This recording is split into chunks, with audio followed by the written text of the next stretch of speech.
en direct sur l'île Mode.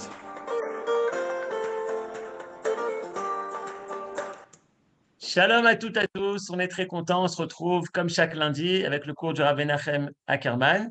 Il est 18h passé en Israël, ceux qui nous écoutent d'Allemagne, de France, du Canada, il est bien sûr une autre heure.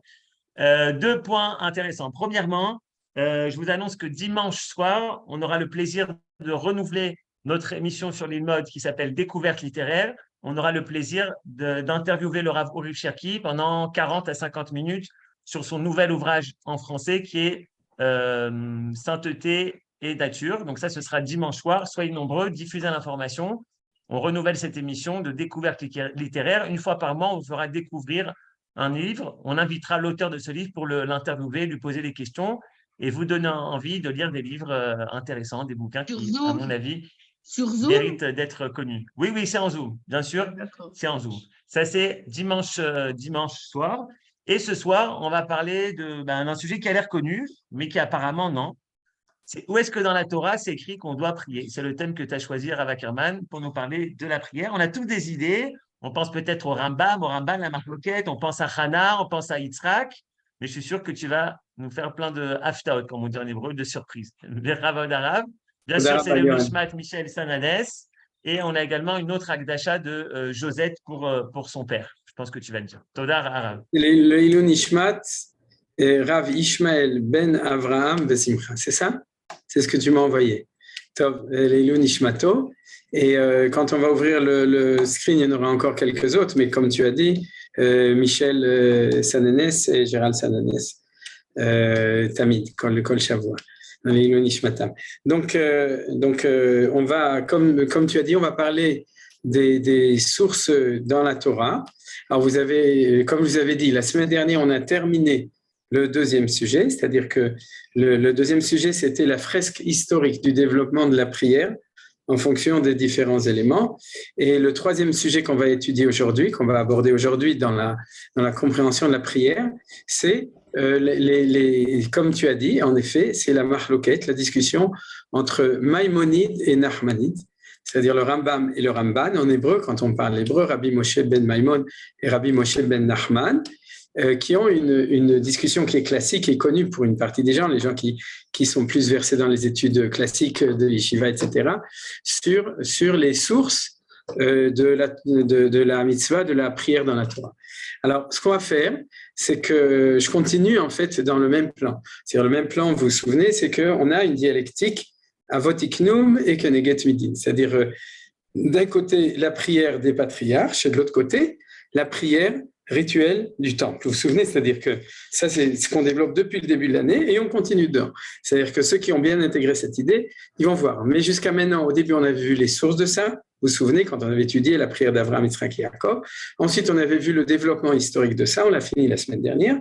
Et maintenant, on va voir les fondements halachiques, on pourrait dire, de la prière. Et on va voir que dans la description du Rambam et du Ramban, de ces deux grands d'Israël, Maïmonide et Nachmanide, alors on va voir que le même thème va être reconnu. C'est-à-dire que, si Dieu veut, on va voir qu'en fin de compte, je peux tout de suite vous le dire, c'est-à-dire que l'un a plus une tendance avot et un plus tendance tzmidim, vous comprenez, c'est-à-dire dans la manière de lire les choses. Alors, on va tout de suite ouvrir le texte de base, comme d'habitude. Alors, où est-ce qu'il est? Il est là. Tzmidim, c'est tzmidim le mot? Temidin, c'est bien que tu demandes. Temidin, c'est tamid. Tamid, c'est le sacrifice permanent.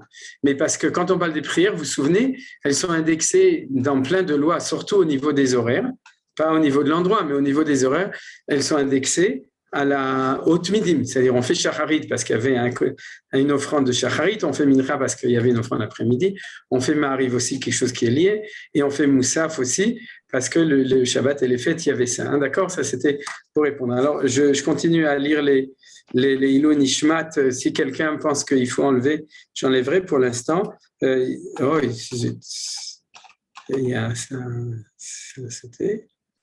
Voilà, Ilou Nishmat, Yvonne Sarah Batfani, Claude Moshe Ben Adel, Nelly Badrachel et Judith Batrefza. En fait, je le passe de Shabbat de semaine en semaine. S'il y a quelqu'un pour qui c'est déjà fini, alors vous me dites, et puis au bout d'une année, on peut l'enlever. Mais sinon, tant que c'est le moment où je suis d'accord. Donc, ça, c'est le titre. La Torah nous a-t-elle ordonné de prier à la recherche des sources thoraïques de la tfila. Maintenant, pour que vous compreniez le syllabus du cours, c'est-à-dire l'ordre du cours, ça va être le dernier thème qui va être lié avec, comme j'ai dit aujourd'hui, c'est-à-dire cette grande introduction qui fonde toute la prière sur cette dialectique de ces deux valeurs, comme j'ai dit, le temple et les patriarches.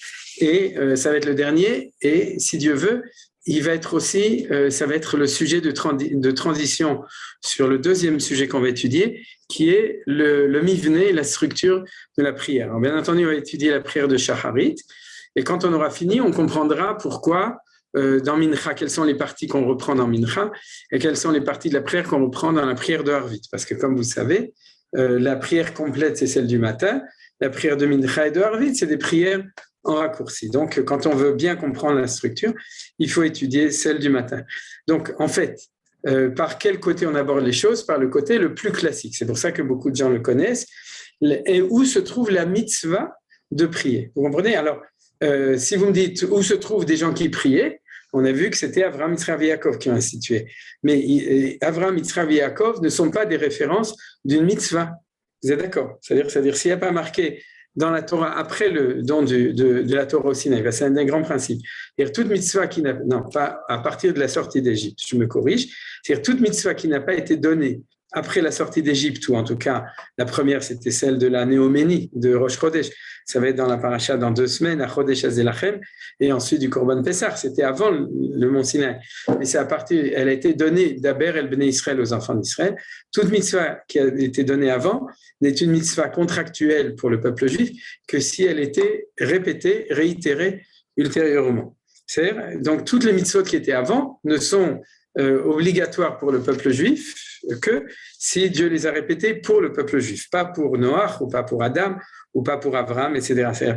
Théoriquement, si la Mila, la mitzvah de Mila, de Brit Mila, c'est-à-dire de la circoncision, n'était pas répétée après la sortie d'Égypte, bien qu'elle ait été ordonnée à Abraham, on ne serait pas obligé de faire la Brit Mila, d'accord? Donc, les patriarches ne sont pas une référence pour la mitzvah, ils sont une référence pour l'idée comment prier, mais pas pour le côté légal, mitzvah, l'obligation ou la loi de faire une prière. Donc, les Chachamim se sont demandé où était marqué dans la Torah qu'il y avait une mitzvah de prier. D'accord?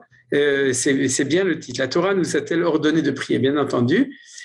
Une fois qu'on aura vu ça, on va arriver à certaines sources supplémentaires qui vont dériver de cette approche-là, qui est une vision un petit peu différente des choses. Vous comprenez? C'est une vision religieuse, une vision, disons, Shulchan Aruch, une vision mitzvah, dis-nous où c'est marqué. Alors, c'est là-dessus qu'est cette célèbre controverse entre ces deux grands, entre Maïmonide et Nachmanide. Nachmanide a vécu après Maïmonide et donc a donné son opinion contre Maïmonide. C'est-à-dire que lorsque Maïmonide a exprimé son opinion, Nachmanide s'est opposé à cette opinion. Alors, ce qu'on va faire, c'est qu'on va d'abord étudier Maïmonide jusqu'au bout, et ensuite, j'ai pas la traduction, c'est ce qu'on appelle les Asagot à Ramban, c'est-à-dire les remarques du Nachmanide sur le livre des mitzvot de Maïmonide, Sefer HaMitzvot. Vous voyez, le livre des mitzvot. Alors, le Ramban nous dit qu'il y a une mitzvah qui est la 5e, qui est de prier, et on va voir ensuite l'opinion de Nachmanide. Je vous la citerai enseignement par oral, parce que, comme je vous l'ai dit, je ne connais pas de traduction en français. Par contre, là-dessus, c'est-à-dire sur le livre des mitzvot, mitzvah 5, qu'on va étudier maintenant, on va... non, c'est pas comme ça qu'on fait. Je vais prendre un autre texte, parce que je me suis souvenu que j'avais la traduction. Alors, la traduction du livre des mitzvot en français, la première édition, pour autant que je sache, que vous avez ici devant vous, je crois qu'il y en a une autre entre-temps, a été traduite, commentée et annotée par Anne-Marie Geller. Alors, je ne sais pas si elle est là ce soir, mais en tout cas, elle fait partie des élèves assidus des cours de la Midreshet Yehuda. Souvent, on la voit aussi dans les cours. Alors voilà, ça c'est le livre duquel j'ai pris, donc je tiens à le signaler et le saluer, comme ça c'est l'occasion aussi. Donc, elle a traduit il y a quelques années, il y a quelques dizaines d'années, il y a combien de temps? Je ne sais pas, il y a peut-être 30, il y a exactement 27 ans, en gros 25 ans, le Sefer HaMitzvot. Depuis, je crois qu'il y a eu encore une nouvelle édition, mais celle-là, elle est très bien, je vous la conseille. Donc, cinquième commandement, servir Dieu. Voilà. Alors, si vous voulez, on va étudier aujourd'hui, puisque c'est une étude, on va étudier ce que nous dit Maïmonide. Il a deux sources importantes. La première, c'est dans le livre des mitzvot, bien entendu, puisque là où il compte les 613 mitzvot, le Maïmonide les a divisés en les 248 mitzvot assez, commandements positifs, et les 365 commandements négatifs, tels que la tradition nous enseigne. Et donc, c'est comme ça que le livre de mitzvot est divisé. Premièrement, les 248 assez, c'est celles, les positifs, et ensuite les 365 l'autre assez. Et comme je vous ai dit, Nachmanide, qui était postérieur à Maïmonide, a critiqué certaines des prises de position de Maïmonide quant au compte des différentes mitzvot. Alors, je peux tout de suite vous dire, dans ce cas-là, Nachmani va dire qu'il n'est pas d'accord parce qu'il va dire qu'il n'y a pas de mitzvah marquée dans la Torah de prier. D'accord? C'est-à-dire que la discussion, la mahloket entre Maïmonide et Nachmanide, c'est que Maïmonide dit que c'est une mitzvah minatora, que c'est marqué dans la Torah, donc c'est une mitzvah, ce qu'on appelle de Oraïta, une mitzvah minatora. Et Nachmanide le critique dans son commentaire ici, que je vous citerai par oral, et il dit c'est pas une mitzvah, c'est pas marqué dans la Torah, et du coup, est-ce que quelqu'un se dit du coup on n'a pas besoin de prier? C'est ça, les gens se disent ah c'est pas marqué dans la Torah, donc on n'est plus obligé de prier. Non, on doit prier, mais c'est une mitzvah mis de Rabbanan. Vous savez ce que ça veut dire? C'est une mitzvah rabbinique et non pas une mitzvah toraïque, c'est-à-dire qui est marquée clairement dans la Torah. Donc c'est une discussion très sérieuse. Quelle est la source originelle de la prière? Est-ce que c'est Dieu qui nous l'a ordonné dans la Torah, ou est-ce que c'est les rabbanim qui l'ont ordonné dans les enseignements et les décrets rabbiniques? Voilà, ça c'est la discussion qu'on va étudier aujourd'hui. Alors, on va donc, bien entendu, tout d'abord être à la recherche des sources de Maïmonide. Alors, regardez, cinquième commandement, servir Dieu. Cinquième commandement, servir Dieu. Il s'agit du commandement nous ordonnant de servir Dieu. En hébreu, attendez, excusez-moi, j'ai un tout petit problème. Voilà, il est arrangé. Donc, servir Dieu en hébreu, c'est le ovdo, c'est-à-dire la avod. Servir Dieu, c'est la avod et Hachem. Et tous les versets que le Rambam va amener sont des versets dont le mot dont on parle, c'est avoda. Avoda, vous savez, c'est travailler ou servir. Qu'il en soit glorifié. Donc, on parle de Dieu. Cet ordre est répété plusieurs fois dans la Torah. Et vous servirez l'Éternel, votre Dieu, va'avatem et Hashem Elokechem. Vous le servirez, le ovdo. Donc, les références sont marquées en dessous. Mais en tout cas, pour les références, au début, j'avais oublié que j'avais le livre, alors je l'ai mis en hébreu avec uniquement les versets en français. Donc, comme je vous enverrai le texte, ces deux textes de référence, donc vous aurez aussi un texte où la référence est marquée, encore mieux, c'est-à-dire au niveau de la référence, pas du texte. Tu le serviras pour le servir. Va'avadeta, etc. Donc, le Rambam amène 4 fois dans la Torah. Je n'ai pas vérifié s'il n'y en avait pas d'autres, mais en tout cas, il amène 4 fois dans la Torah où il est marqué qu'on doit le servir. Le problème, c'est que, vous savez, il y a le premier service, le deuxième service, etc. Le problème, c'est que le mot servir ne veut pas dire prier. Vous êtes d'accord? Est-ce que vous êtes d'accord? Le ovdo, intuitivement, qu'est-ce que vous diriez que ça veut dire le servir? Faire des corbanotes. Voilà, il a fait Meod, Marlène, c'est faire des corbanotes. C'est-à-dire, classiquement, on sait que Avoda, quand Dieu nous dit de le servir, c'est le service au temple. C'est-à-dire, et donc, comment le Rambam dit que le servir, c'est la prière? Regardez, bien que cet ordre fasse partie. Vous voyez, vous voulez que je fasse un tout petit peu plus grand? Peut-être que ce ne sera pas inutile. Je vais voir si j'y arrive. Oui, j'y arrive. Alors, on le met bien au milieu et il faut le rapetisser un tout petit peu pour que tout rentre dedans. Voilà. Vous le voyez aussi bien que moi? C'est bon? D'accord. Alors, d'accord. Bien que cet ordre fasse partie des préceptes généraux n'étant pas inclus dans les 613 commandements, d'après la 4e règle, il s'agit ici d'un commandement particulier, celui de s'adresser à Dieu par des prières. Alors, ça, c'est une phrase, disons, si vous voulez, rabbinique, talmudique, lamdanite, du Rambam que je vais vous expliquer. Le Rambam, en fait, je ne vous ai pas dit toute la vérité. Dans le livre des commandements, il y a 3 parties.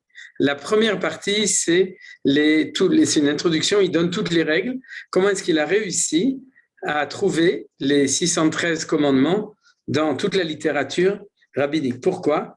Parce que avant les Rishonim, c'est-à-dire Rav Saadia Gaon et le Rambam, et ensuite d'autres qui ont mis une liste, établi une liste des 613 commandements, il n'y a pas de source ancienne de la Mishnah et de la Gemara dans lequel on nous dit première mitzvah c'est ça, deuxième mitzvah, troisième mitzvah c'est ça. Il y a une telle profusion de textes et d'enseignements que c'est extrêmement dur de réussir à réduire le nombre de mitzvot à 613, et surtout que ce n'est pas Stam 613, 248 assez, et puis 365 pas assez, c'est-à-dire l'autre assez. C'est-à-dire, et c'est très dur. Par exemple, un exemple, Shabbat, c'est combien de mitzvot? C'est une mitzvah, ou peut-être 2, Shamor Vezachor. Mais dans le lot assez, vous avez 39 travaux. Alors, ça aurait pu être 39. Comment on sait que là, chacun est différent? Alors que dans la Shemitah, les 4 travaux de Shemitah sont chacun une mitzvah assez de la Torah. Vous voyez, c'est des choses qui sont compliquées. Et tout le travail au temple, chacun, c'est une mitzvah ou c'est tout le travail du temple qui est une mitzvah?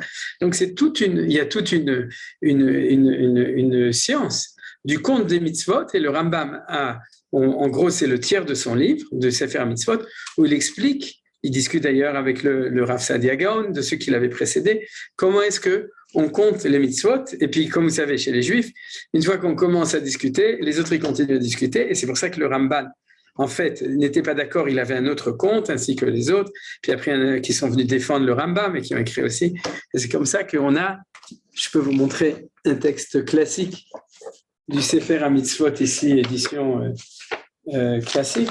Voilà, ça a l'air comme ça. Vous voyez, c'est-à-dire il y a le Rambam au milieu, et puis tout autour, il y a plein de commentaires, comme dans la Gemara, comme dans le Shulchan Aruch, etc. C'est comme ça que ça se situe. Alors, le Rambam, dans ses règles, la 4e règle, il a dit comme ça. Si tu as une mitzvah qui est un fondement de plein d'autres mitzvot, qui sont elles-mêmes comptées, une mitzvah générale globale, alors je ne la compte pas dans les 613. D'accord? C'est-à-dire que je sais qu'il va y avoir plein de mitzvot, ça peut être 2, ça peut être 10, ça peut être 100, mitzvot subdivisés qui sont comptés. Donc, la mitzvah générale qui sous-entend les autres ne seront pas comptées. Pourquoi je prends le temps de vous raconter ça? Parce que je ne sais pas si vous savez, mais à Paris, à Sarcelles et à Brooklyn, il y a des Juifs qui refusent de faire leur aliyah. Pourquoi? Parce qu'ils disent que le Rambam n'a pas marqué dans le livre des mitzvot, il n'a pas compté la mitzvah de vivre en Israël comme une des 613 mitzvot. Donc ils disent, ça prouve qu'il n'y a pas de mitzvah d'habiter en Israël, et donc on peut aussi être un juif à Paris. Hein. Chez les Polonais, on disait un juif de pourri, mais ici les Français, on dit Paris. Et donc, ils se basent, entre autres, bien entendu, ils ont d'autres références pour se justifier, mais c'est une des bases les plus classiques, c'est que dans le livre des mitzvot, il dit si c'était une mitzvah, vous imaginez bien que le Rambam, il aurait compté. Alors, il y a plein de réponses à cette question, à cette interrogation. Pourquoi le Rambam n'a pas compté la mitzvah d'habiter en Eretz Israël? La réponse la plus classique, c'est celle qu'on vient de lire maintenant. C'est que le Rambam a compté des dizaines de mitzvot qui se réalisent en Eretz Israël. Ce qu'on appelle les mitzvot Ateluyot Baaretz, les mitzvot qui dépendent du fait d'habiter en Eretz Israël. Donc le Rambam a déjà dit que toute mitzvah globale qui sous-entend plein d'autres mitzvot, il a dit je ne les compterai pas parmi les 613 mitzvot. C'est une réponse absolue, il faut le savoir. Si un jour vous rencontrez quelqu'un, un brooker de Brooklyn, alors vous pourrez lui dire que vous connaissez la réponse à ces problèmes.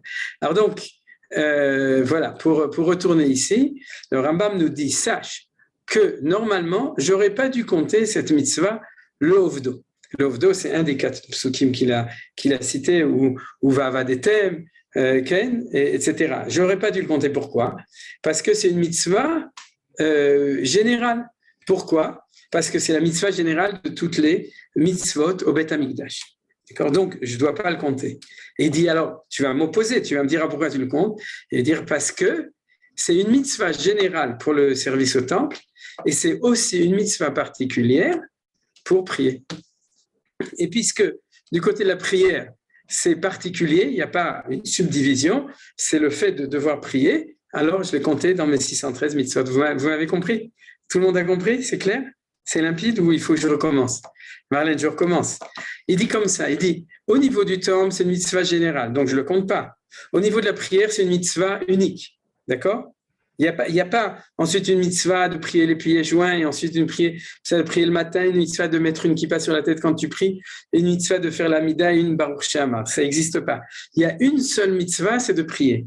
C'est une mitzvah. Donc, comme c'est aussi une mitzvah individuelle, donc je la compte mitzvah number 5, la 5e mitzvah du livre des commandements. Vous avez compris? D'accord? Bien que c'est une mitzvah qui a double sens. Mitzvah globale au niveau du temple, du service du temple, mitzvah privée particulière au niveau de la prière. Donc, je la compte pour la prière, mais je ne la compte pas pour les sacrifices. D'accord? Pour les sacrifices, les offrandes, je ne la compte pas. Allez, comptez toutes les mitzvot qui découlent de celle-là, là-bas. OK?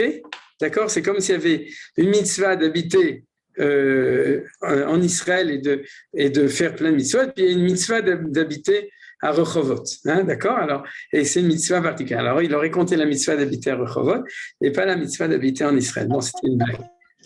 Oui, d'accord? On n'est pas obligé. Et voilà. Alors, on continue.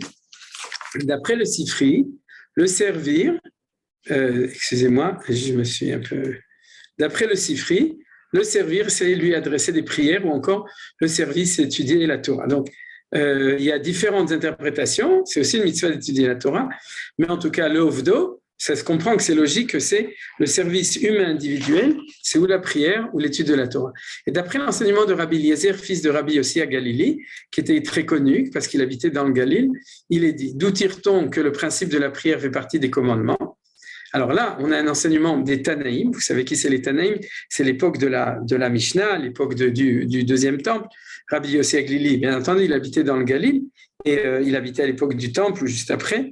Et donc, il disait comme ça. D'où tire-t-on que le principe de la prière fait partie des commandements? Donc, vous voyez qu'il a une source qui est très importante pour lui puisqu'il compte les commandements. Du verset, tu craindras l'Éternel ton Dieu et tu le serviras. Donc, vous voyez que tu le serviras, c'est de là. Et il conclut, et c'était un des 4 versets qu'on avait vus avant, et il conclut ainsi, servons Dieu à travers sa Torah et dans son sanctuaire. Or, son sanctuaire, a priori, ça n'inclut pas la prière. C'est pour ça que le Rambam continue. Cela signifie que nous devons tendre à prier soit au temple, soit en se tournant vers lui, comme Salomon l'a expliqué clairement. Salomon, le roi Shlomo, d'accord? Vous savez que dans la prière, j'avais déjà cité, mais c'est pas sûr qu'on va l'étudier. Dans la prière du roi Salomon, chapitre 10, 11, 12, je ne me souviens plus lequel, du livre des rois, il y a une très très belle prière. Et dans la prière de Salomon, il dit clairement que toutes les prières, on doit se tourner vers Jérusalem. Donc du coup, c'est pas Minatora.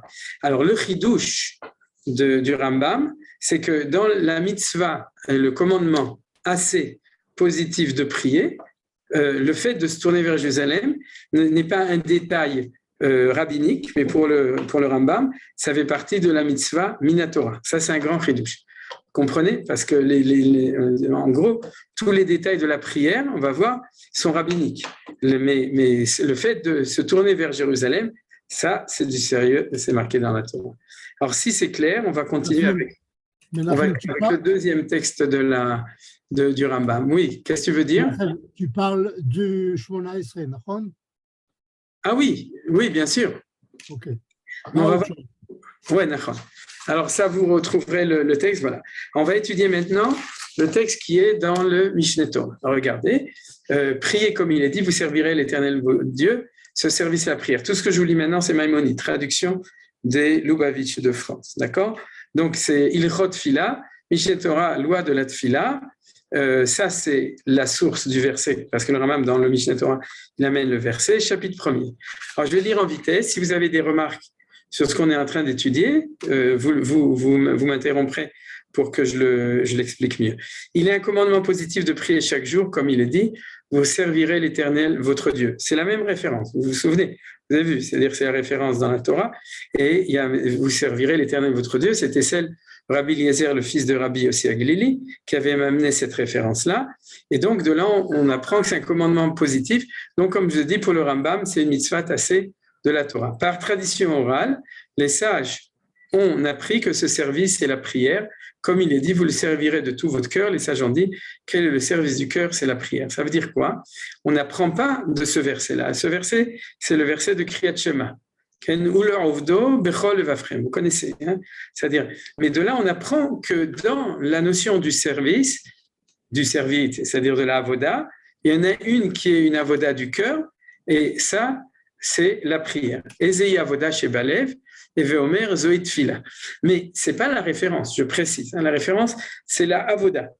D'accord, c'est l'avoda. Je le précise parce que dans le développement, c'est important pour ceux qui suivent les choses. Vous comprenez, c'est une référence annexe, secondaire, qui nous permet de comprendre que le mot avoda inclut aussi l'avoda du temple et la prière. D'accord? C'est pas la référence qui a été amenée par qui que ce soit, contrairement à ce que les gens croient. La Torah, en tout cas ceux qui savent croient ou qui croient savoir, la Torah ne prescrit pas le nombre de prières, ni le texte de la prière, ni un temps fixe pour la prière. Donc ça, c'est la suite. La Torah, elle a dit, tu dois prier, d'accord? Quoi quand? Il dit tout de suite, le nombre de fois que tu veux, ce que tu veux, le texte de prière, ce que tu veux, et le temps pour la prière, ce que tu veux. Alors, le Rambam en sort de là une halakha extrêmement importante, et il dit, c'est pourquoi les femmes et les esclaves ont l'obligation de prier parce que c'est un commandement positif qui n'est pas lié au temps. J'imagine que les femmes sont scandalisées qu'on ait mis les esclaves à côté. Ils se disent, ça prouve qu'on est les esclaves. Pas du tout. C'est pas du tout comme ça. C'est parce que un non-juif qui est acheté comme esclave et à qui on fait la brit mila, comme les esclaves d'Abraham, vous vous souvenez, et qu'on immerse dans le bain rituel qui s'appelle le mikvé, est converti. C'est-à-dire qu'il est soumis à toutes les mitzvot, mais la Torah, au niveau des mitzvot, l'a exempté des mitzvot asséchées Azman Grama, donc des mitzvot commandements positifs qui dépendent du temps comme les femmes. Ça ne veut pas dire qu'il a le même statut, il y a énormément d'autres choses dans les lois des esclaves qui sont complètement différentes des femmes. Le seul point commun, c'est cette référence-là, c'est que le Eved, il a au niveau du compte des 613 mitzvot, il est exempté. Alors donc, le Rambam dit, donc les femmes et les esclaves, après il va parler des enfants, mais qui ne sont pas en âge de bar mitzvah, non, c'est pas lui, c'est le Shulchan Aruch qui n'en parle. Lui, il n'en parle pas, mais en tout cas, ils ont l'obligation de prier. Vous avez compris pourquoi? Parce que comme on a dit avant que Dieu, il nous a obligés, il nous a dit ni le nombre de prières, ni le texte de la prière, ni un temps fixe pour la prière, alors les femmes sont aussi obligées de prier. C'est-à-dire, donc j'espère que vous n'allez pas vous faire prier à partir d'aujourd'hui. Plutôt, cette obligation consiste en ce que tout un chacun adresse des supplications et des prières chaque jour. Il lance les louanges du Saint béni soit-il, puis il demande ce dont il a besoin avec requêtes et supplications, et enfin offre des louanges et des remerciements à Dieu pour le bien qu'il lui a fait, chacun selon son aptitude. C'est-à-dire que le Rambam nous dit, qu'est-ce qui est incontournable? Une fois par jour, chaque jour, on va le voir, une fois par jour. Deuxièmement, le sandwich. C'est quoi le sandwich? C'est que ce que tu veux demander, tu le mets au milieu. La tranche du dessus, c'est que tu loues Dieu avant. La tranche du dessous, c'est que tu le remercies pour ce que tu as demandé. Et au milieu, tu demandes ce que tu as à demander. C'est-à-dire qu'on n'a pas le droit de demander quelque chose sans tout d'abord dire à Hachem, à El, à Gadol, à Gibor Vanoa. C'est-à-dire de lui dire, tu es grand. On a le droit de le dire, d'après le Rambam, dans n'importe quelle langue, de n'importe quelle manière. C'est-à-dire, si vous dites, à Kadosh Baruch Hu, je t'aime bien, tu es très sympathique avec moi, donne-moi de la parnassa, merci beaucoup et à demain, d'accord, vous avez fait une super amida. D'accord, vous avez fait la Shemona Esrei comme il fallait. C'est pour ça que Moti, il a demandé si c'était la amida, c'est pas la amida, c'est une structure comme ça. Alors ça, c'est une condition sine qua non. Les commentateurs demandent, si jamais il y a marqué le Ovdo, d'où tu sais toi le Rambam qu'on est obligé de faire comme ça? C'est-à-dire pourquoi on ne pourrait pas directement demander ou faire que des louanges? Pourquoi est-ce que c'est comme ça que la structure d'une prière? Bon, en tout cas, il donne des réponses. C'est une question sur le Rambam. Et la deuxième question, c'est qu'il dit qu'il faut prier chaque jour. Prière chaque jour. Or, si jamais il y a marqué le Ovdo, Bechol Vafrem, Vavatem, Dachem Gachem, c'est pas chaque jour. Ça peut être, comme dit le Nachmanide, ça peut être une fois par jour, une fois par minute, une fois par an, une fois dans sa vie. D'accord? C'est-à-dire si normalement, théoriquement, si tu es allé à Neila une fois dans ta vie, d'après ce qui est marqué, le pasouk, ça pourrait suffire.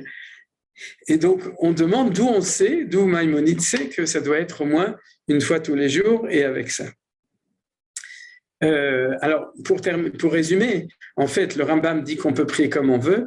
Il donne Minatora 3 conditions quand même.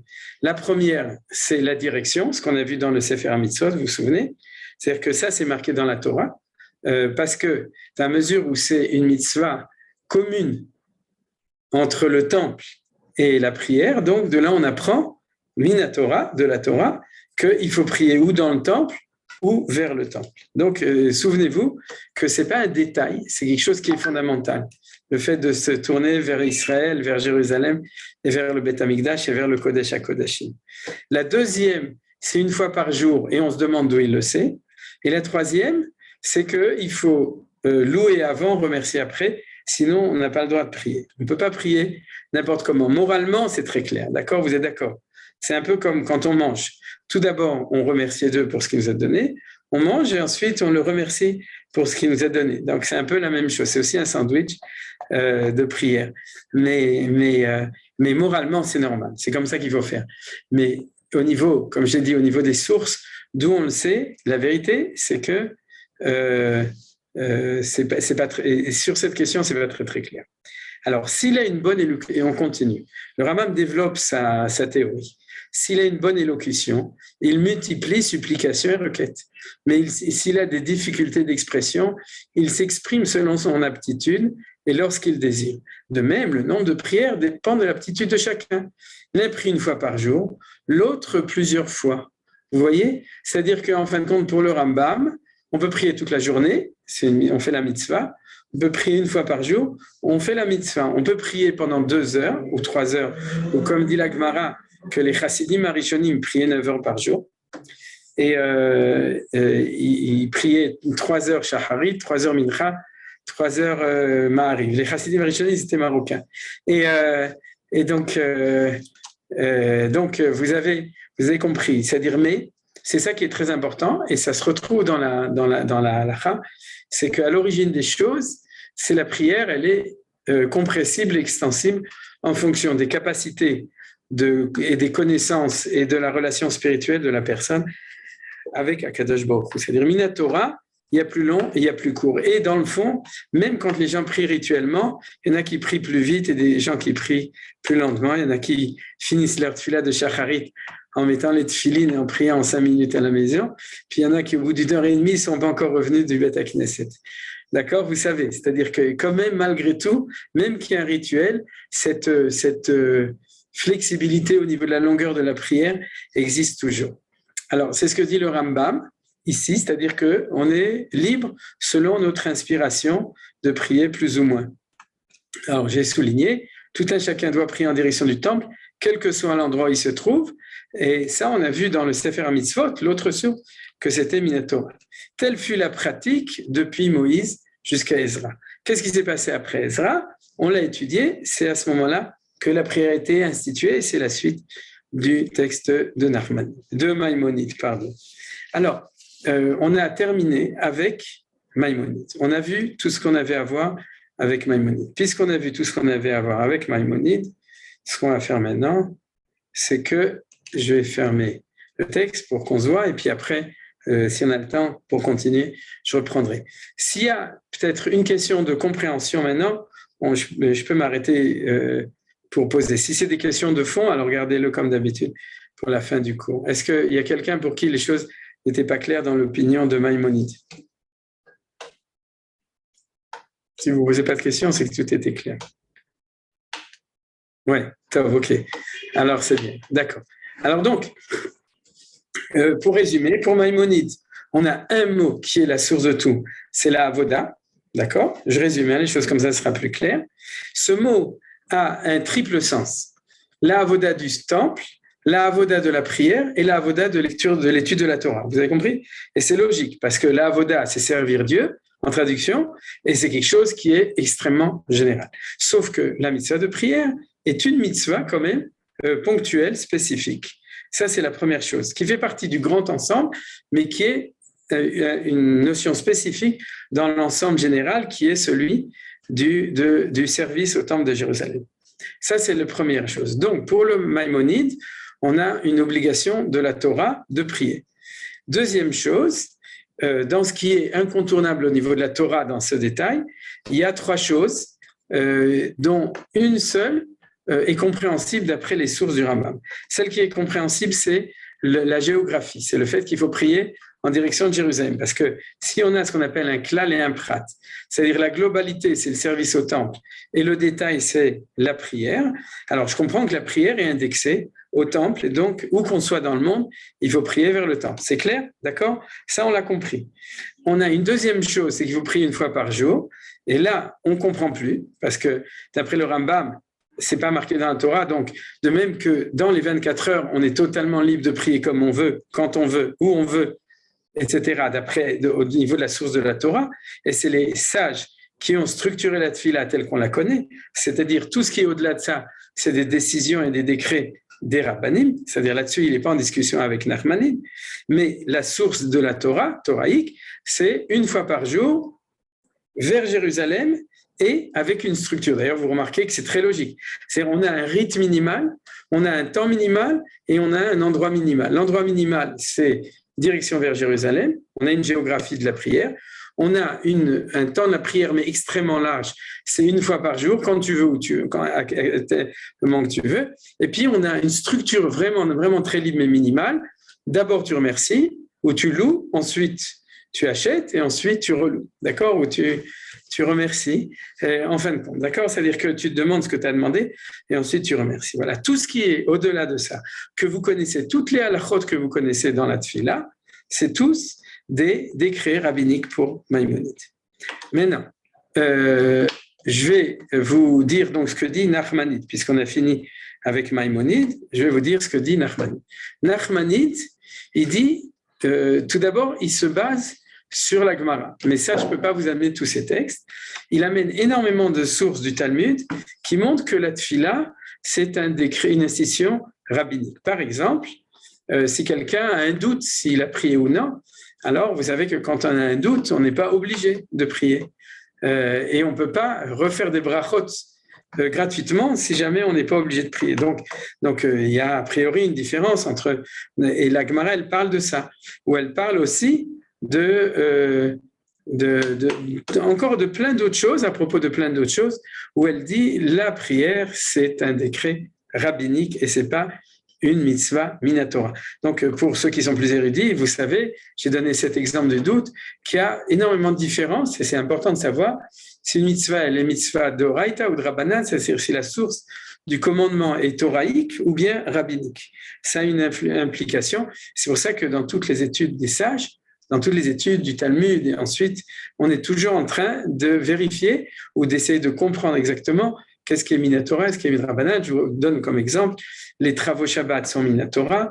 Mouktsé, par exemple, vous savez, c'est-à-dire, j'ai pas le droit d'écrire, ça c'est Minatora. J'ai pas le droit de jouer avec un stylo, c'est un décret rabbinique. C'est-à-dire, c'est pas Minatora avec toute la différence que ça peut avoir au niveau de toutes sortes de détails.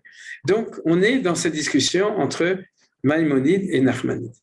Et alors, Nachmanide continue et dit, mais pourquoi Dieu a oublié de nous donner une mitzvah de prier? Vous avez compris la question de Nachmanide? Pourquoi Dieu n'a pas ordonné? Alors pour le Rambam, la réponse, c'est qu'il a ordonné. D'accord? Donc la question ne se pose pas. Par contre, pour Nachmanide, il a un problème. C'est-à-dire, j'ai 613 mitzvot et tu n'avais pas une toute petite place pour nous dire de prier? Alors, vous avez une réponse?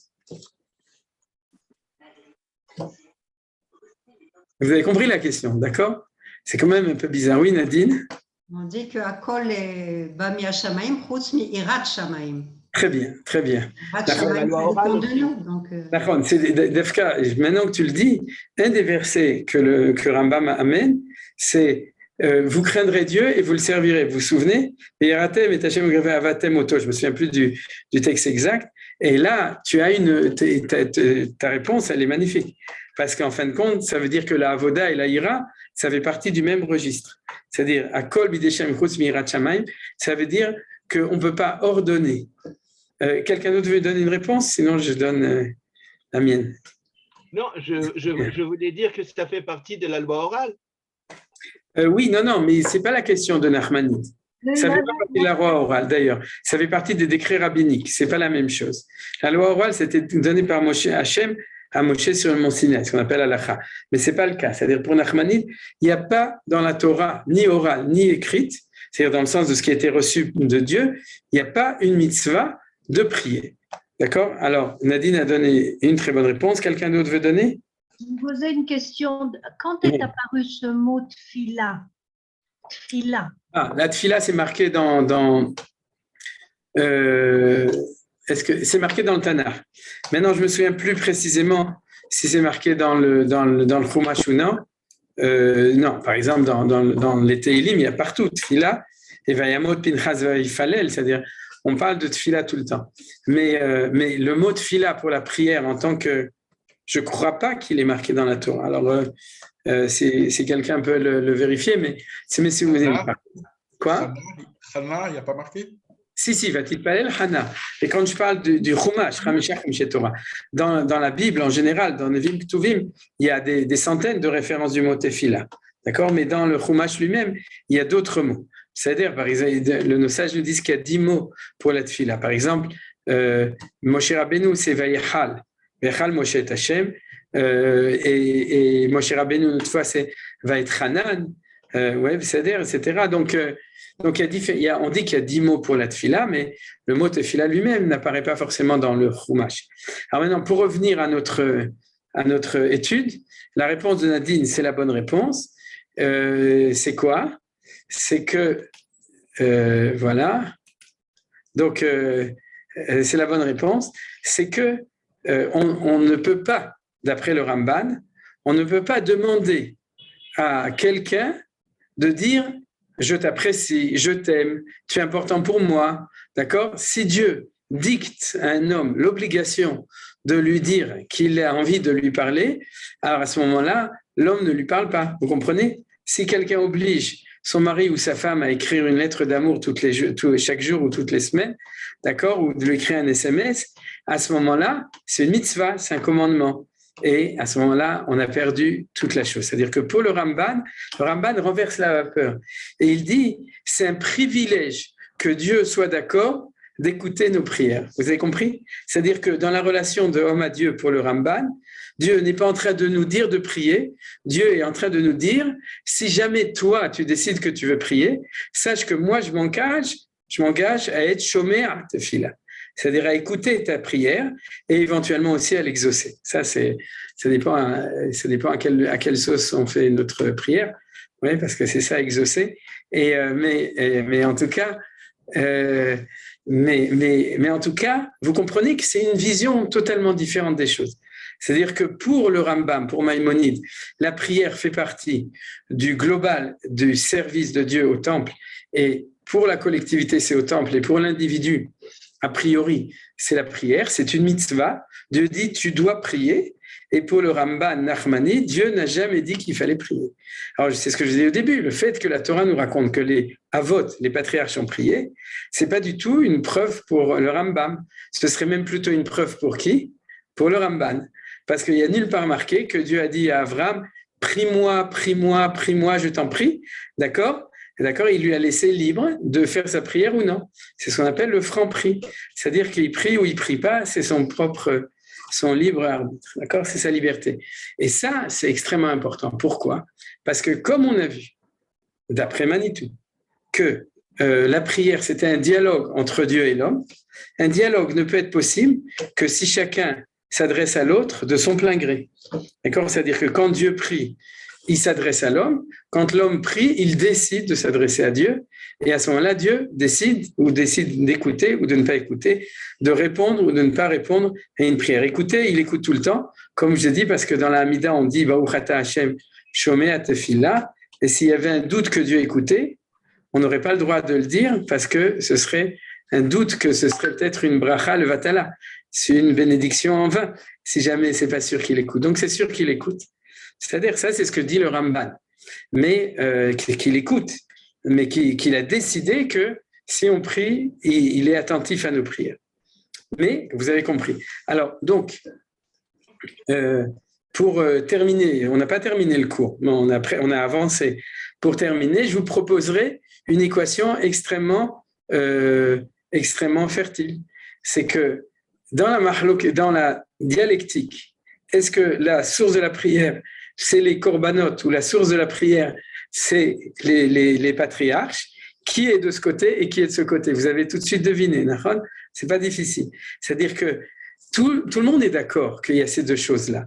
Le problème est de savoir quel est le point essentiel. Comme on a vu que c'était une dialectique qui a expliqué le développement de la prière et plein d'autres détails de prière, ici on a découvert que cette dialectique se révèle aussi dans une discussion entre les Rishonim. C'est-à-dire qu'on ne pouvait même à la limite ne pas s'attendre à ce qu'elle apparaisse à un moment ou à un autre. C'est-à-dire qu'elle aurait pu apparaître à l'époque de la Gemara, de la Mishnah, des Rishonim, des Acharonim, mais dans la mesure où on a un double pôle, une double polarité de la prière, alors en général c'est comme ça. Quand on a une valeur qui est complexe, alors il y a des gens qui prennent tendance plus d'un côté, qui insistent plus sur un côté à un autre. Je vous rappelle par exemple Beth Shammai ou Beth Hillel, qui ont chacun une autre conception de la vision de la divinité, de Dieu, etc. Et ça se traduit dans des discussions au niveau de la halakha. Une partie de vous connaissent les implications des discussions, des conceptions du monde de Beth Shammai et de Beth Hillel, de Shammai et de Hillel. Et si on a la même chose, c'est-à-dire que puisque ces deux valeurs sont tellement importantes, alors on s'attendra à ce que l'un mette plus l'accent dessus, et à ce moment-là, pour le Rambam, il va même découvrir, le Ramban les connaissait, mais en tout cas, il va se baser sur les sources des sages, puisque toutes ces sources, Rabbi Eliezer, Rabbi Yossi Aglili, le Sifri, etc., c'est des sources des sages qui nous ont montré qu'il y avait une référence dans la Torah, toujours le même mot, la Avoda, d'accord, qui était la source de la prière. Et par contre, Nachmanide va refuser ça totalement. Il va dire, la Avoda, c'est au Beth Amikdash, là on est complètement obligé, et on a même des mitzvot, des dizaines de mitzvot. Comment est-ce qu'il faut faire la shrita? Comment il faut amener le sang? Comment est-ce qu'on va construire l'autel? Comment on va construire le Kodesh HaKodashim, le Beth Amikdash, les habits du Kohen, etc. C'est-à-dire on a des dizaines et des dizaines. Ça, c'est dans le domaine des mitzvot. Par contre, dans la prière, c'est le champ est libre à la liberté humaine et la référence, ça devient la référence des patriarches qui a précédé les mitzvot. C'est ce que Manitou disait, Derech Eretz Kadma la Torah. C'est-à-dire que pour le Nachmanite, la source essentielle de la tfila, c'est le Derech Eretz, des Avot, Elokei Avram, Elokei Yitzchak, Elokei Yaakov. Et pour Maïmonide, c'est la Torah. C'est-à-dire la Torah dans le sens des 613 mitzvot. Quel Mordechai? Est-ce qu'on ne pourrait peut-être pas avancer comme hypothèse que le besoin de la tfila est quelque chose de naturel chez l'homme, comme dormir, manger ou autre chose, et un homme qui ne prie pas, ça n'existe pas, ça fait partie de la nature humaine. Maintenant, les chachamim sont là, le Ramban et ensuite qui vont dire comment. On ne savait pas comment Bédiouk Avram a prié, etc. Et comment ça a évolué. Et en fait, on donne une définition et on détermine. Ouais, Ezra, Sofer, etc. Mais en fait, chaque homme a besoin, même n'importe qui, il dit, il est devant un danger, il y a quelque chose, à tout moment, ça fait partie de l'homme. Tu comprends ce que je veux dire? Oui. Alors, dans le fond, tu as raison. Et dans le fond, les deux sont d'accord. Puisque, sauf que la discussion, c'est ce qu'il y a une obligation ou non au niveau de la Torah. Et tu pourrais dire que le Ramban est allé extrême sur ce qu'on appelle le derech ou la normalité. C'est-à-dire un homme normal, il doit prier. S'il ne prie pas, il doit se poser des questions. C'est-à-dire sur sa brioute, sur sa bonne santé spirituelle, on pourrait dire. Ça, c'est le Ramban. Et dans le fond, pour limiter un petit peu la marloquette, si on avait dit ce que dit Ramban à Rambam, il aurait dit, mais moi, je n'ai jamais dit le contraire. Ce que j'ai dit, et comment Dieu peut obliger? Alors, il va répondre très simplement. Il va dire, Dieu, une fois, j'ai des amis à moi qui une partie, vous les connaissez sûrement, mais ce n'est pas grave, je ne vais pas donner le nom, dont le père s'est retrouvé veuf à un âge relativement âgé, et puis il n'était pas très loquace, il ne parlait pas tellement. Il avait dit à leurs enfants, écoutez, je ne vous garantis pas qu'il y aura des très longues discussions. Avaltasu Tova, il a 7 enfants, D'accord? Et il dit, Pachout, appelez-moi tous les jours, dites-moi bonjour, dites-moi que ça va bien, et puis c'est tout, ça ne durera pas longtemps. Au moins une fois par jour, on se parle, et puis ce sera très bien comme ça pour moi, je n'ai pas besoin de plus. Alors, vous avez compris, c'est la réponse du Ramban, de Maïmonide. Il dit, Dieu dit à l'homme, tu pries ce que tu veux, quand tu veux, aval bevakasha. Envoie-moi un SMS tous les jours, d'accord, ou un WhatsApp, et n'oublie pas une fois par jour que tu penses à moi. Une fois que tu as compris le principe, il y a aussi, n'oublie pas qu'il y a une manière de parler à Dieu, c'est-à-dire c'est le coup du sandwich, et puis n'oublie pas que je ne suis pas n'importe où, je ne me trouve pas à Tombouctou, je me trouve au Beth Amikdash. Donc n'oublie pas tes racines, n'oublie pas que Kimitzion etc., que dans le monde, tu ne pries pas vers le ciel comme les goïms qui lèvent les yeux au ciel, hein, tu pries vers l'endroit où je réside, vers Jérusalem. Une fois que tu t'es souvenu de ça, tu sais comment, tu connais mon numéro de téléphone, tu m'appelles une fois par jour. Et c'est quand tu m'appelles, tu pries ce que tu veux, quand tu veux, à l'heure que tu veux, et aussi long ou aussi court que tu veux. Vous comprenez? C'est pour ça que, fondamentalement, il n'y a pas, et le Rambam, Maïmonide a une réponse. D'accord? Il a une réponse. Mais malgré tout, il y a quand même une différence. Alors, je vais terminer le cours parce qu'il est 56.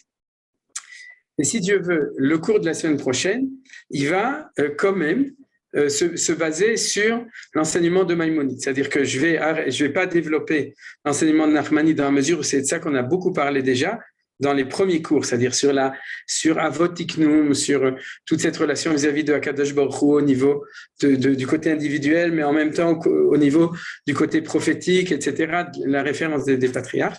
Par contre, malgré tout, le fait de rentrer beaucoup plus la prière dans le Beth Amikdash, dans le temple, oui, et ça nous demande quand même de comprendre l'interrelation entre l'Avodat Amikdash et la prière, d'accord, le service au temple.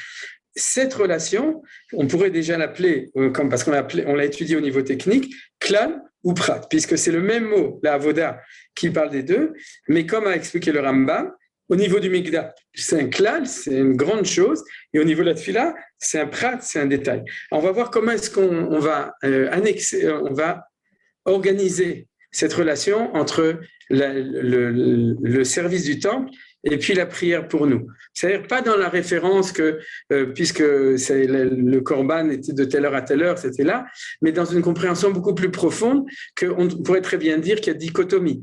D'un côté, le mot le ovdo veut dire au temple, d'un autre côté, le ovdo veut dire prier, et puis c'est comme ça n'a pas de rapport. L'un, c'est la parole du cœur, et l'autre, c'est des offrandes au temple. Souvent, c'est comme ça qu'on comprend qu'il n'y a pas de relation. Ce que je voudrais vous proposer dans le cours de la semaine prochaine, si Dieu veut, c'est de montrer que c'est deux étages d'un même édifice. C'est-à-dire, d'accord, on va voir que c'est un édifice avec prière et sacrifice dans un certain édifice.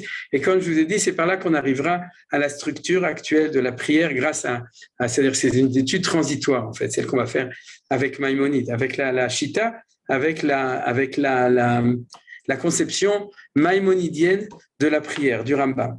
Maintenant, je voudrais uniquement terminer avec une remarque importante, c'est que l'obligation des femmes, est-ce que les femmes doivent prier ou ne doivent pas prier, a fait couler pas mal d'encre, parce que la position classique, c'est que il y a donc cette discussion entre Maïmonide et Nachmanide, que pour Maïmonide, les femmes sont obligées de prier, mais elles sont obligées de prier comme on priait à l'époque de ce que le Rambam a écrit ici, c'est-à-dire une fois par jour, comme elles veulent, quand elles veulent, etc. Et c'est ce qui a amené la coutume, on pourrait dire, de prière dans les communautés séfarades et ashkénazes. Vous savez que vos grands-mères ne savaient pas toujours lire, je parle chez les Sfaradim, pour certains c'est leur mère, pour certains c'est les grands-mères, mais en tout cas elles se mettaient à côté de la mezouza, et puis elles priaient en judéo-arabe ou en ladino, et elles ne faisaient pas la Hamida, elles priaient, mais elles savaient prier. Elles savaient qu'il fallait d'abord louer Dieu, et puis ensuite il fallait demander ce qu'on avait à demander, puis ensuite il fallait remercier, c'est comme ça qu'elle priait. Moi j'ai pas eu la chance de voir une grand-mère qui priait comme ça à côté de la mezouza, mais j'imagine qu'il y a une partie de vous qui les connaissent, qui l'ont vu, et en tout cas qui ont entendu les témoignages. Pourquoi est-ce que les femmes elles priaient comme ça? Parce qu'elles priaient comme le Rambam. Et pourquoi elles se mettaient à côté de la mezouza? Parce qu'il y a marqué que les femmes sont obligées aussi d'avoir une mezouza à leur maison, parce que d'abord on compare la femme à la maison, en baït et la isha, et que la Gemara elle dit pourquoi est-ce que la femme est obligée aussi d'avoir une mezouza?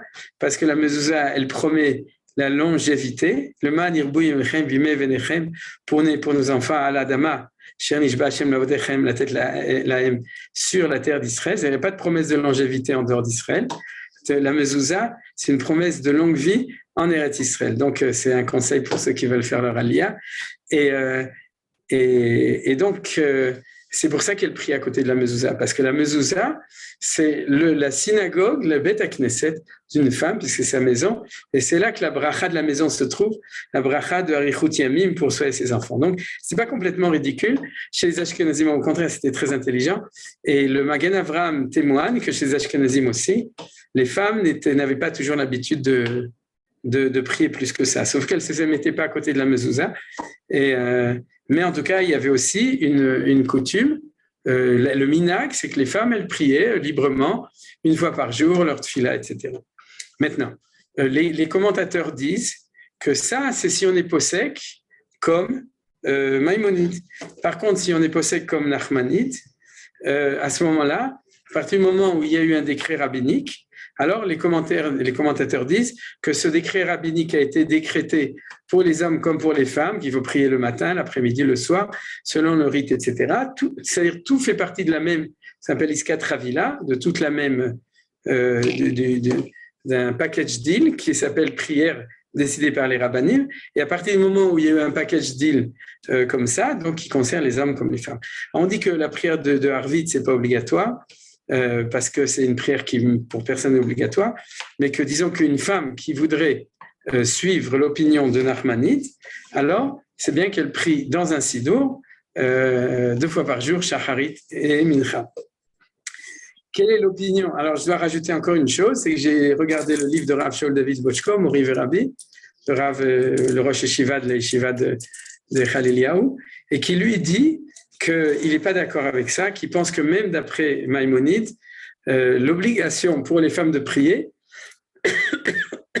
est identique à celle des hommes, c'est-à-dire que le jour où les Chachamim ont rajouté sur la prière d'origine, la prière, on pourrait dire une fois par jour comme on veut, ils ont rajouté tous les détails, ils ont décidé que ça concernait les hommes comme les femmes. Vu qu'il n'y a pas de source absolue dessus, les discussions sont ouvertes jusqu'à aujourd'hui. Ce que donne comme Acha, c'est départagement, le Rav Melamed dans Pnine Halacha, j'imagine que vous connaissez, c'est traduit aussi en français Pnine Halacha pour ceux qui veulent l'étudier en français.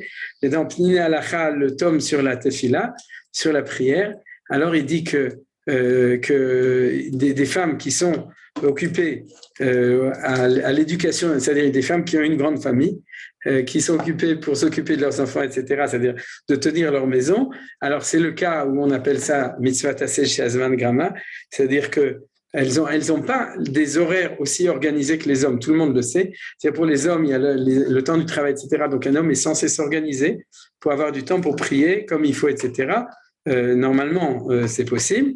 Et pour les femmes, par contre, vu que la condition féminine, en tout cas dans une maison, à Keret Habayit, et c'est un travail sans horaire, c'est un travail sans fin aussi, qui ne s'arrête jamais. Donc, c'est pour ça que quelqu'un comme ça peut prier comme nos grands-mères, c'est-à-dire prier de manière spontanée, libre, etc., selon les principes qu'on a vus aujourd'hui. Mais par contre, aujourd'hui, la plupart des rabbanim disent que dans la mesure où les femmes ont accès à la lecture, à l'éducation, à l'étude de la Torah, etc., alors si une femme décide de prier au moins 2 prières par jour comme les hommes, tavo alea bracha, c'est-à-dire que tant mieux pour elles, mais elles ne sont pas obligées d'aller à la synagogue. Ça, personne n'a dit non plus qu'il faut y aller, mais elles ne sont pas obligées dans le fond de rien du tout. Mais si vous voulez, si quelqu'un prie comme ça, si une femme décide de prier comme ça, il y en a qui font. Alors dans les détails, je ne rentre pas dans tous les détails, il y a aussi des discussions aujourd'hui entre Rav Ovadia Yosef et les autres décisionnaires séfarades sur le rite de la prière. Je vous signale juste que chez les Juifs d'Afrique du Nord, c'est-à-dire pour tous les séfarades qui sont ici, le minag n'est pas comme Rav Ovadia. Donc si vous avez des sidorim pour les femmes, de Rav Ovadia, ou si à l'école, pour vos enfants, on vous dit il faut faire comme Rav Ovadia, il faut se souvenir, vous dites chez nous, on ne fait pas comme ça, on est marocain, tunisien, algérien, etc. Et on fait la prière en gros comme les hommes, c'est-à-dire que les femmes et les hommes, ils prient de la même manière, et chez Ashkenazim aussi, mais ils prient avec beaucoup plus de liberté chez les femmes. Dans les détails, vous retrouverez vos rabbinim habituels, où vous pouvez me poser des questions. Mais en gros, pour énormément de commentateurs, ce qu'on a étudié aujourd'hui au niveau de la pensée, la différence entre le Ramban et Rambam, Nachmanide et Maïmonide, se retrouve aussi dans un détail de halakha qui est le niveau d'obligation de la prière pour les femmes. Voilà. J'ai terminé le cours, il est 19h05, si jamais vous voulez poser des questions. Vakasha. Oui. Bon, attends, Slicha Tov Yosef Bechavod, je ne sais pas. Yosef. Vas-y. Non, je voulais juste demander pourquoi on limite le Avodat Hashem au rituel, en fin de compte, à la prière ou Avodat Bebet Hamikdash. Pourquoi pas toute la vie juive en soi, en Eretz Israël, le fait de faire les fêtes, de faire même des enfants, mais tout ce qui concerne la vie juive, c'est pas ça Avodat Hashem. Pourquoi limiter ça à la prière et C'est une très bonne question. C'est une vraie question. À mesure, on a vu dans le Rambam qui a marqué le Ravdo be Mikdasho, le Ravdo be Torato, tu peux très bien dire que le Ravdo be Torato, c'est toute la Torah. C'est pas seulement d'étudier la Torah. D'accord? Ça peut se lire comme ça et de ce point-là, c'est ce que tu dis. Alors, je dirais que ce que tu dis, c'est vrai. Et si on reprend, on n'a pas fait ça, mais si on avait repris tous les 4 psukim que le Rambam amène, qui ne sont pas... dans le texte que je vous enverrai, vous les retrouverez, parce que je les ai mis in extenso en hébreu, traduits en français, etc. Mais sauf que je n'avais pas la traduction du texte du Sefer HaMitzvot, donc c'est pour ça que j'ai préféré étudier les Sefer HaMitzvot. Mais ça vaudrait une étude par elle-même et qui sans doute donnerait la réponse à ta question. C'est-à-dire que, si tu veux, de manière globale, c'est un mot qui est tellement général, je dirais, dans le comment ça s'appelle, dans le style du Rambam. C'est-à-dire qu'il y a un avoda qui est global, qui inclut tout. C'est sûr que ce n'est pas une mitzvah. Une avoda plus particulière qui est au temple, parce que dans le temple, la relation vis-à-vis de Dieu, elle est traduite par ce qu'on appelle avoda. C'est-à-dire, on pourrait dire parce que tu pourrais dire toute ma vie je travaille, mais c'est vrai, toute notre vie on travaille. D'accord? On a des tâches, on a des choses à faire. D'accord, mais il y a quand même un temps qui est défini comme un temps de travail, d'accord. C'est-à-dire que le Beth Amikdash, c'est un lieu où il y a un dévouement, une dévotion, un service. C'est-à-dire que tu vas au temple, non pas pour faire du tourisme, prendre des photos, mais pour te rapprocher de Dieu dans la dimension avoda. D'accord. D'ailleurs, Hagav, c'est très important aussi pour ceux qui montent sur le Rabaït, j'en avais déjà parlé. Il faut se souvenir que si on monte sur le Rabaït, on est dans une avoda au-dessus d'une prière normale. Donc, c'est comme ça qu'on y va. Ni avec les appareils photo, ni avec des discussions, etc. Il faut monter avec une pensée qu'on est de Makom Avoda et Avoda, puisque c'est le Mikdash, d'accord. Alors c'est une sous, et puis en dessous, ou en plus focalisé, tu as l'Avoda chez Belev, chez Itfila, et c'est une Avoda. C'est vrai que tu es en relation avec Dieu tout le temps, mais c'est comme si tu disais, je pense à, justement, comme j'ai donné l'exemple, je pense à mon père tout le temps, mais une fois par jour, tu lui passes un coup de fil. Tu vois, c'est ça cette idée. Donc, il y a du klal à klali, comme tu as dit, le klal et le prat. Puis ensuite, il y a les prat et pratim. Top. Ensuite, il y avait... qui est-ce qui... Oui. Oui. Non, attends. Ah oui, Yosef. Bon, c'est pas grave. Allez, vas-y, Yosef. Excusez-moi, Annette. Après, oui. Vas-y, Yosef. On a tous entendu Manitou nous dire que Maïmonide est un aristocrate et que quand ce qui est naturel chez l'homme, eh bien, il ne le met pas comme mitzvah. Je rebondis un peu, je reprends un peu ce que Moti a dit tantôt. Exemple, bon, un homme normal fait teshuva. Alors, la teshuva, ce n'est pas une mitzvah pour Maïmonide. Mais c'est marrant, dans ce que tu viens de dire maintenant, c'est la position de Ramban, de Nachmanide qui est là. C'est Nachmanide qui dit non, mais voilà, c'est comme ça. Ouais, d'accord. Il est beaucoup plus de ce côté-là que Maïmonide. Oui, tu as tout à fait raison. Et c'est à cause de cette question-là que je vais faire le cours suivant. Le cours de la semaine prochaine. D'accord, donc Hazakou Baruch.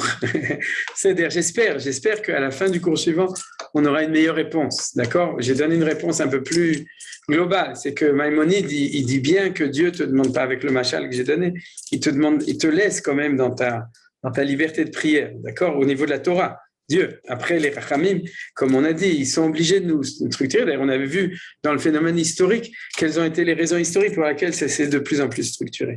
Tov, alors Annette, de Chavod. J'ai cherché les concordances pour la Torah. Ouais.